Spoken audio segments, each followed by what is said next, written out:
አይነ ስውራን ነበሩ ምዕመናን ነበሩ። ከኢየሩሳሌም እስከ ኤማውስ የተጓዙት በስጋዊ አይናቸው አይደለም ወይ? አዎ። ግን ለካስ የጠፋው የልብ አይናቸው ነበር። ለካስ የጨለመው የውስጥ አይናቸው ነበረ። ለካስ ሁለት አይን አለን። ወበለክልኤቲ አዕይንት አሐቲ ዘውስጥ ወአሐቲ ዘአፋ። ሁለት አይን አለን። አንዱ የውስጥ ነው፣ አንዱ የውጭ ነው። ለዚህ ነው አትናቴዎስ ይትርሃዋ አዕይንት ዘውስጥ አለ። የውስጥ አይኖች ይከፈቱ፣ የውጭ አይደለም። የውስጥ አይኖቻችን መድኃኔዓለም ይክፈትልን። እንዲያ ሲሆን ነው ማስተዋል ምንችለው። ይትርሃዋ አይዛን ዘውስጥ ዋኮ እለ ትኩላት በአፋ። በውጭ የተንጠለጠለው ጆሮ ሳይሆን የውስጥ ጆሮዎቻችን ይከፈቱ። መድኃኔዓለም የውስጥ ጆሮዎቻችን ከፍቶ እንድናደምጥ ይርዳን። አይናቸው ተገለጠላቸው። በዓለሙ ትምህርት 5 የስሜት ሕዋሳት እንዳሉ ይነገራል። በመንፈሳዊው ትምህርት 10 የስሜት ሕዋሳት አሉ። 5ቱ የውስጥ ናቸው፣ 5ቱ የውጭ ናቸው። የልብ ጆሮአችን ካልሰማ የተንጠለጠለው ጆሮአችንማ በዚህ ሰምቶ በዚህ እያፈሰሰ ተቸግረናል። አይናቸው ተገለጠላቸው። ከዛ አወቁት ይላል። በጣም የሚገርመኝ ኃይለ ቃል ነው። ቀጥሎ ያለው አረፍተ ነገር ምን ይላል? አወቁት። እንጀራውን ሲበሉ አይናቸው ተገለጠ። እባካችሁ እንጀራውን ብሉና አይናችሁ ይገለጥ። ይህ እንጀራ የክርስቶስ ሥጋና ደም ነው። አንዳንድ ሰው አውቃለሁ ገጠር ላይ ሥጋ ወደሙ ተቀበሉ ሲባሉ በተለይ እናቶች አይኔ ቢጠፋ ሲሉ ነበር። ሥጋ ወደሙ አይን ያበራል እንጂ ያጠፋል እንዴ? ወሶለ ይበብ ውስተ ልበ ንጹሐን ያነቅ ወደ ተናግረው አለ። ንጹሕ ነው የሚቀበሉት። አይነ ህሊናን ያበራል፣ ውስጥ ይገልጣል፣ ያድሳል። አወቁት ይላል። እንጀራውን ሲበሉ አወቁት። ለካስ ዓለም ጌታን ያላወቀው የውስጥ አይኑ ስላልተከፈተ ነው። ክርስቶስ ጥያቄ ሆኖበታል። ዓለም የክርስቶስ ማንነት ጥያቄ የሆነባቸው በጌታ የተሰናከሉ ብዙ ናቸው። ለዚህ ነው ክርስቶስ ሲያስተምር በእኔ ያልተሰናከለ ምስጉን ነው አለ። ዓለም ጥያቄ የሆነበት ክርስቶስ ለምን የውስጥ አይኑ አልተከፈተማ? የውስጥ አይኖቻችን ሲከፈቱ የትንሣኤውን ጌታ እናውቀዋለን። አይናቸው ተገለጠላቸው። ከዛስ አወቁት። እኔ እንዲሁ ዝም ብሎ ማወቅ ብቻ አይደለም፣ እጁንም ጭምር ነው ያወቁት። ቆርሶ ሰጣቸው አይደል የሚለው። እጁን አታውቁትም ምዕመናን? አታውቁትም መሰል ዝም አላችሁ። አታውቁትም እጁን በደንብ ይታወቃል እንጂ የስጦታ እጁን ያንዳንድ ሰው እጅ እንኳን ይታወቃል። አቤት የገሌ አጎራረሱ ምንለው ሰዋል። አቤት አሰጣጡ በደንብ አድርጎ እንዲያው ምንጫችን እዚህ እስኪወጠር ድረስ የሚያጎርስ አለ እኮ። አጎራረሱ አሰጣጡ የሚታወቅ ሰው አለ እኮ። የክርስቶስ እጁ ይታወቃል። የስጦታ እጁ የበረከት እጁን እናውቀዋለን። እየኖርን ያለነው ሰዎች በቀረጹት ፕሮጀክት አይደለም፣ በእጁ በረከት ነው። እናቶቻችን በትንሽ ገቢያቸው ብዙ ቤተሰብ ሲያስተዳድሩ እናውቃለን። ለምን? በስሌት ሳይሆን በእምነት ቤተሰቦቻቸውን ያስተዳድራሉ። በስሌት ሳይሆን በእምነት ቤተሰቦቻቸውን ያስተዳድሩ አሉ። የበረከት እጁን ወቁለት፣ የፈውስ እጁን ወቁለት። እጁ ከማዳን አላጠረችም፣ ጆሮም ከመስማት አልደነቆረችም። ትንቢተ ኢሳይያስ ምዕራፍ 59 ቁጥር 1። ዛሬም የፈውስ እጆቹ እንደተዘረጉ ናቸው። በየሆስፒታሉ ወድቀው አልጋውን አጣበው ደማቸው አልቆ ሰውነታቸው ከላያቸው ላይ ርቆ ስጋቸው ከአጥንታቸው ጋር ተጣብቆ የሞት ቀን ረዝሞባቸው ሙተን ባረፍን የሚሉ ሰዎች አሉ። የፈውስ እጆቹን ይላክልን። አወቁት። ከዛ አይናቸው ተሰወረ መድኃኔዓለም። ከዛ በኋላ ምኑ ልንገራችሁ? ቁጭት ነው፣ መቃጠል መጣ። ያን ሁሉ ሲነግረን አልገባን ብሎ ለካስ እናንተም አታስተውሉ ያለ ምክንያት አልነበረም እያሉ ያዩትን የሰሙትን የምስራች ጌታ ተነስቷል ለማለት ወሙንቱ ተሰውጡ ኢየሩሳሌም፣ ወደ ኢየሩሳሌም ተመለሱ። ክብርና ምስጋና ይድረሰው ለመድኃኔዓለም።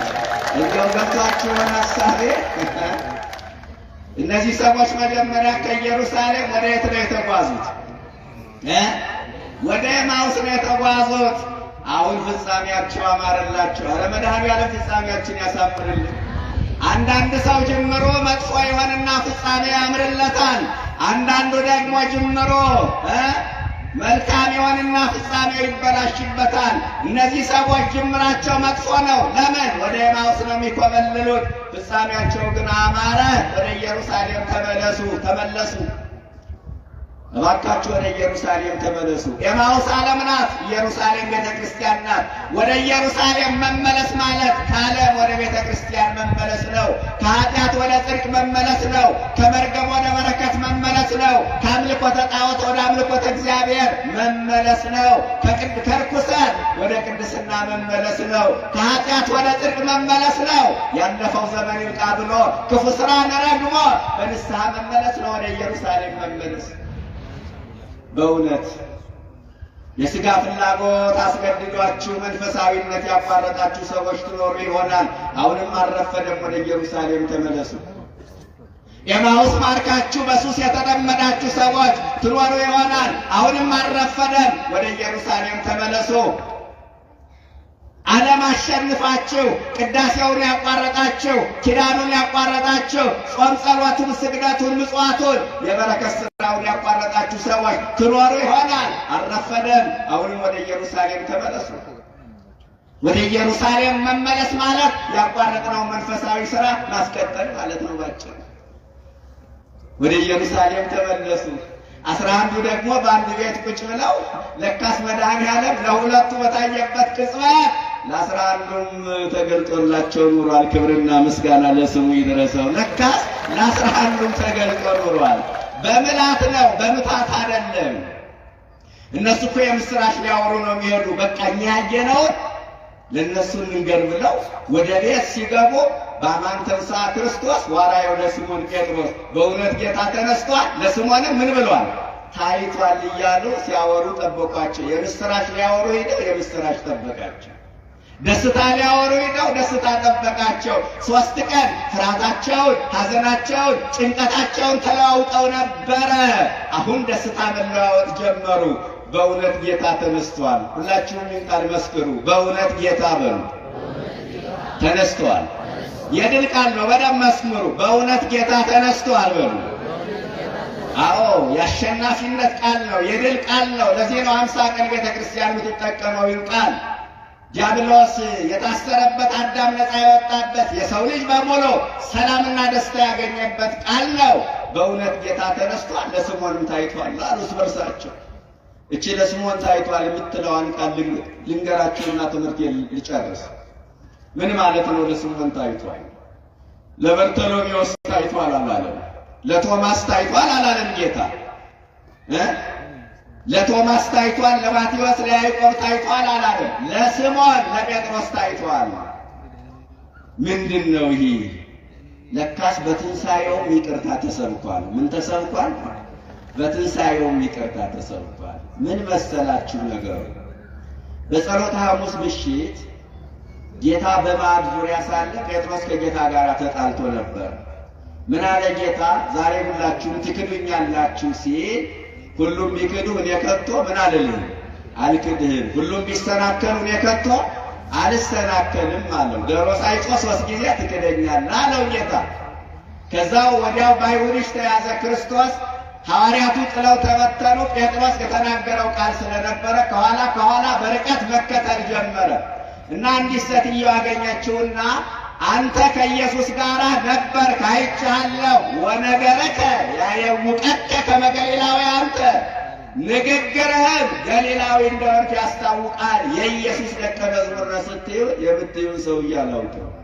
እንዲህ ከማለት እግዚአብሔር ይሰውረው። ስሙን እንኳን መጥራት ከበደው፣ አያድርስ ነው። የምትዩን ሰውዬ አላውቅም። በቂሳርያ ከተማ አንተ ክርስቶስ የሕያው እግዚአብሔር ልጅ ነህ ብሎ በተናገረበት አንደበቱ የምትዩን ሰውዬ አላውቅም፣ የሕይወት ቃል አንተ ነህ፣ በጀመረው የሚጨርስ ሰው የታደለ ነው ይላል። የታደለ እንግዲህ ጴጥሮስን ለመተቸት አይደለም ምዕመናን። ጴጥሮስ ቢደነቅም ሐዋርያ ነው። 58 ዓመቱ ነው ጌታን የተከተለው። ተከተለኝ ሲለው አምኖ ተከተለው። እኔ ክርስቶስ ነኝ፣ ክርስቶስ እባላለሁ ብሎ ራሱን አላስተዋወቀም። ታምር አይቶ አይደለም የተከተለው። አሁን ታምር አሳይቶ ቢያስከትለው አይገርምም። በባህር ላይ ሲረማመድ አይቶ አይደለም የተከተለው። በ5 እንጀራ በ2 ዓሣ 5000 ሲመግብ አይቶ አይደለም የተከተለው። ምንም ነገር ታምራላት ተከተለኝ ሲለው እሺ ብሎ ተከተለ። ምን ታበላኛለህ? ምን ታጠጣኛለህ? ምን ታለብሰኛለህ አላለም። የታኖረኛለህ አላለም። ይገርማል። ይህ በራሱ የሚደነቅ እምነት ነው። የ58 ዓመት ሽማግሌ የ33 ዓመት ወጣት ምን ህናብኝ ነው ደግሞ አንተን የምከተልም አላለም። አምኖ ተከተለው። ግን እዚህ ላይ ደግሞ ጴጥሮስ ወደቀ። ሰው መሆን አይቀርም። እሷን ቀልቀለ መሰረተ ሃይማኖት ይላል ቅዱስ ቄርሎስ። ያ የሃይማኖት አለት ጴጥሮስ እንዴት ተናወጠ! አለቱን ፀሐይ አይሰነጥቀውም። አለቱን ነፋስ አይወዘውዘውም። አለቱን ውሃ አይሸረሽረው። ያ አለት እንዴት ተሸረሸረ! ያ አለት እንዴት ተናወጠ ብሎ ይጠይቅና ጴጥሮስንማ ያናወጠው እብሪቱ ነው ይላል። ምኑ ነው? እብሪቱ ነው፣ ትዕቢቱ ነው። ምንድነው ትዕቢቱ? ሁሉም ቢክዱ እኔ ከቶ ምን አልክድም፣ እንዳልክድ ጠብቀኝ ነበር የሚባለው። እባካችሁ ዛሬም እንደዚህ ያበሉ። አንዳንድ ሰው እንደ ጴጥሮስ ሲያቀብጠው የፈለገው ይሁን ሃይማኖቴንማ አልቀይርም የሚል ሰው አለ። የፈለገው ይሁን እግዚአብሔርንማ አልክድም የሚል ሰው አለ። ነገ ፈተና አፍጥጦ ሲመጣብን ልንክድ እንችላለን። ማን ያውቃል? ዋዲት አውቀለነ ከመምን ተንከውን ነገ ምን ልንሆን እንደምንችል አልተገለጠልን። መድኃኔዓለም ፍጻሜን አሳምርልኝ ነው የሚባለው። እንዳልክድ ጠብቀኝ ነው የሚባለው። አቤት ወደ ፈተና አታግባን የምንለው ምን ማለት ነው? ሁልጊዜ አንተ ከመካድ አድነኝ እኮ ነው። መከራ ሲመጣ ፈርቶ ከመካድ አድነኝ ማለት እኮ ነው ትርጉሙ። መከራ ሲመጣ ፈርቼ ከመካድ አድነኝ እኮ። ለዚህ ነው በየቀኑ ምን ጸልየው እና ርቱዐ ሃይማኖት ምን ይላል? በ13ኛው ክፍለ ዘመን የተነሳው ሊቅ አይ ጴጥሮስ እኔና ወንድሞች አንክድህም ብትል ኖሮ ትሕትና ሆኖ ይቆጠርልህ ነበረ። ነገር ግን ራስህን ብቅ ወንድሞችን ደግሞ ዝቅ አደረግ። ከወንድሞች ቀድመህ አንተ ካድከው ይላል እና ቀድመን እንዳልክድ እግዚአብሔር ይርዳል። ምን ልላችሁ ፈልጌ ነው? አሁን የጸሎተ ሐሙስ ምሽት ላይ እንግዲህ ጌታን ክዷል። እርቅ አልተፈጸመም። ጌታ ተያዘ፣ ዓለም መከራ ሲቀበል ዋለ፣ በመስቀል ላይ ተሰቀለ፣ ሞተ፣ መቃብር ወረደ ጌታ። 3 ቀን ጴጥሮስና ጌታ ተለያይተው ሰነበቱ። በ3ኛው ቀን የሚገርማችሁ መድኃኔዓለም ወዲያው እንደተነሳ ሴቶች ወደ መቃብሩ ሲሄዱ መንገድ ላይ ያገኛቸውና ከዛ ምን አለ? ትንሣኤዬ ለጴጥሮስና ለወንድሞቼ ንገሩልኝ፣ ይቅር ብየዋለሁ እኮ። አያችሁ፣ አልተቀየምኩበትም፣ ቂም አላስኩበትም እኮ ነው። ስሙን ጠርቶ ሌሎችን ምን አለ?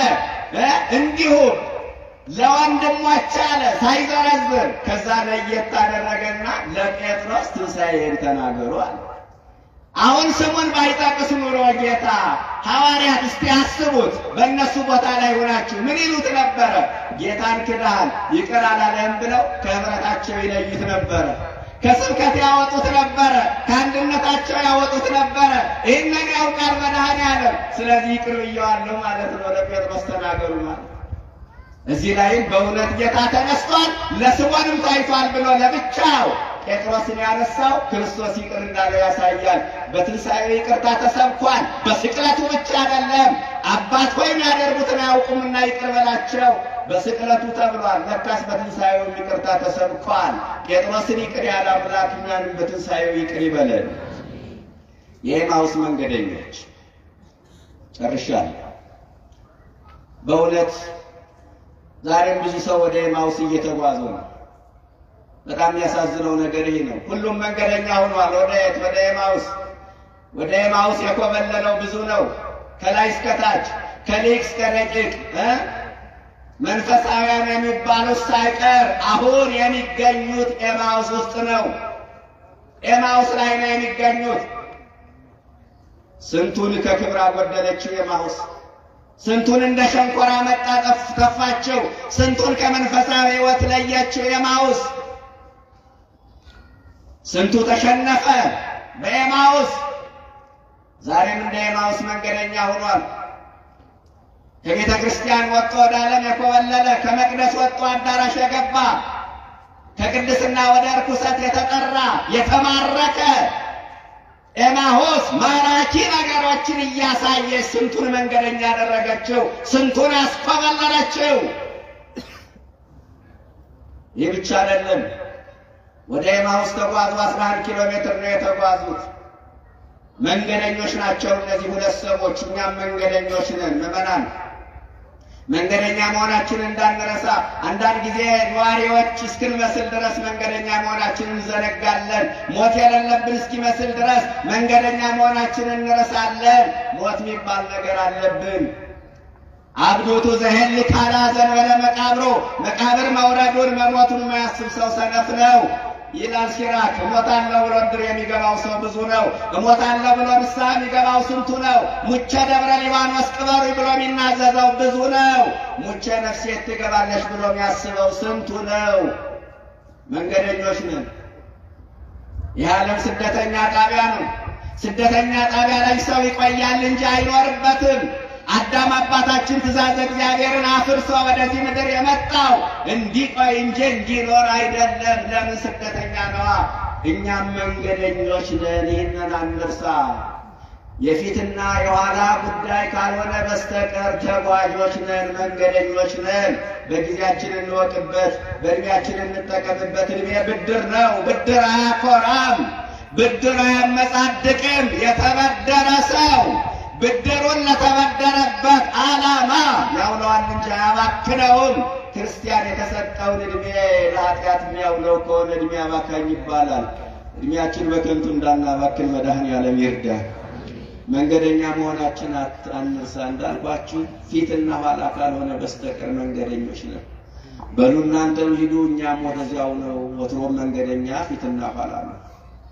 በሉ እናንተም ሂዱ፣ እኛም ወደዚያው ነው። ወትሮም መንገደኛ ፊትና ኋላ ነው። መንገደኞች ነን እና መንገደኛ ደግሞ ስንቅ ይቋጠራል።